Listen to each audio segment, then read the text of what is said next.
அவரோட உறவே தேவையில்லைன்னு நான் மொத்தமா எல்லாத்தையும் முடிச்சுட்டு வந்தா இப்ப பாருமா.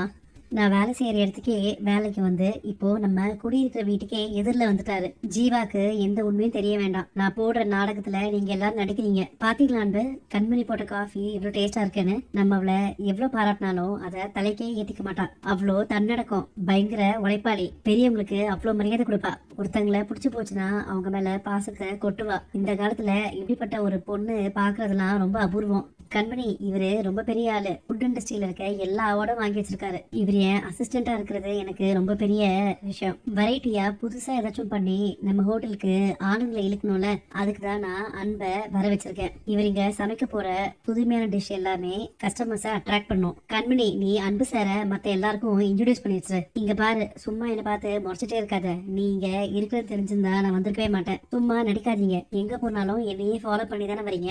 Welcome to JP restaurant sir. என் பேரு அபர்ணா. நான் தான் இந்த ஹோட்டலோட மார்க்கெட்டிங் வேலையெல்லாம் பார்த்துட்டு இருக்கேன். என் பேர் அன்பு. Wow, what a surprise. நம்ம 2 பேரோட முதல் எழுத்தும் ஆ. இவர் தான் நம்ம ஹோட்டலுக்கு ஜாயின் பண்ணிருக்க புது ஷெஃப். இங்கதான் நாங்க ஏற்கனவே 2 பேர் இருக்கோமே. இப்ப இவர் வேறையா? இவரு சாதாரண ஆள் இல்ல. லண்டன்ல MBA படிச்சிருக்காரு. அது மட்டும் இல்ல, வெஜ் நான்வெஜ்னு 175 நியூ டிஷஸ் அறிமுகப்படுத்திருக்காரு. இங்க நான் தான் சீனியர். நீ வெளிநாட்டுல போய் படிச்சுட்டு வந்தாலும் இங்க நான் தான் கிங்கு. நான் சொல்றதா நீ கேட்கணும். ஃப்ரைட் ரைஸ்க்கு காய்கறி எல்லாம் கட் பண்ணணும். போய் அந்த வேலையை பாருங்க.